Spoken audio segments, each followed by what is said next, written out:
जय श्री कृष्णा दोस्तों।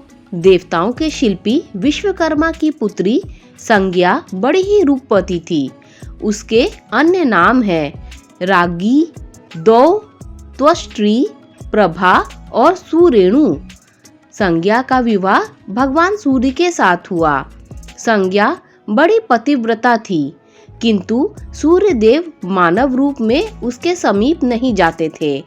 सूर्य के अत्यधिक तेज के कारण संज्ञा की आंखें मूंद जाती थीं, जिससे वह सूर्य का सुंदर स्वरूप नहीं देख पाती थी।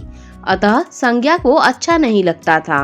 वह व्याकुल होकर सोचने लगी, मेरा सुवर्ण सा रंग व कामनीय शरीर इनके तेज से दग्ध होकर श्यामवर्ण का हो गया है। इनके साथ मेरा निर्वाह होना बहुत कठिन है।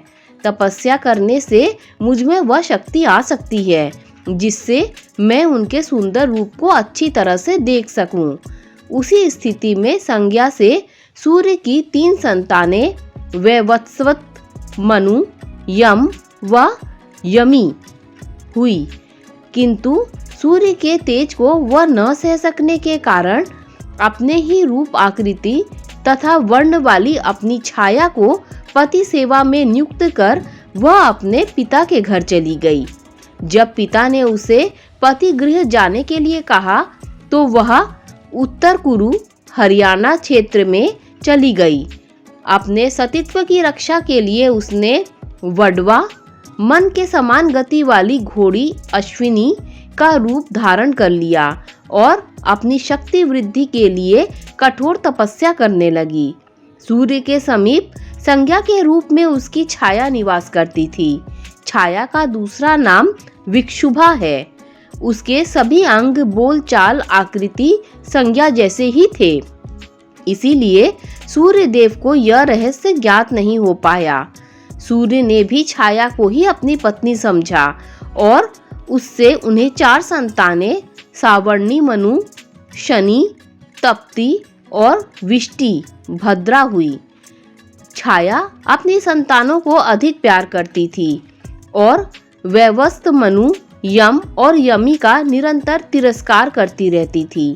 पर विधाता का विधान तो देखें, छाया के विषमतापूर्ण व्यवहार का भांडाफोड़ हो गया। कुपित सूर्य छाया के पास पहुंचे और उसके केश पकड़कर पूछा, सच सच बता, तू कौन है?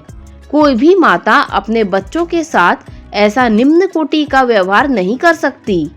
यह सुनकर भयभीत छाया ने सूर्य के सामने सारा रहस्य प्रकट कर दिया। शीघ्र ही सूर्य संज्ञा को खोजते हुए उसके पिता विश्वकर्मा के घर पहुंचे। विश्वकर्मा ने सूर्य को संज्ञा के उनका तेज न सहन करने और उत्तर कुरु नामक स्थान पर तपस्या करने की बात बताई। साथ ही कहा कि यदि आप चाहें तो आपके प्रकाश को तराश कर कम किया जा सकता है। भगवान सूर्य अपनी पत्नी की प्रसन्नता के लिए कष्ट सहने को तैयार हो गए। भगवान सूर्य ने विश्वकर्मा से अपना सुंदर रूप प्रकाशित करने को कहा। विश्वकर्मा ने सूर्य की इच्छा पर उनके तक्षण कम से उनके तेज को वज्र की शान पर खरादना आरंभ किया। अंगों को तराशने के कारण सूर्य को अत्यंत पीड़ा हो रही थी और बार बार मूर्छा हो रही थी। इसीलिए विश्वकर्मा ने सब अंग तो ठीक कर दिए, पर पैरों की उंगलियों को छोड़ दिया। तब सूर्यदेव ने कहा, आपने तो अपना कार्य पूर्ण कर लिया, परंतु हम पीड़ा से व्याकुल हो रहे हैं। इसका कोई उपाय बताइए। विश्वकर्मा ने कहा, आप रक्त चंदन और कनेर के पुष्पों का संपूर्ण शरीर में लेप करें। इससे तत्काल यह पीड़ा शांत हो जाएगी। भगवान सूर्य ने विश्वकर्मा के कथानुसार अपने सारे शरीर में इनका लेप किया, जिससे उनकी सारी वेदना मिट गई। उसी दिन से लाल चंदन और कनेर के पुष्प भगवान सूर्य को अत्यंत प्रिय हो गए और उनकी पूजा में प्रयुक्त होने लगे।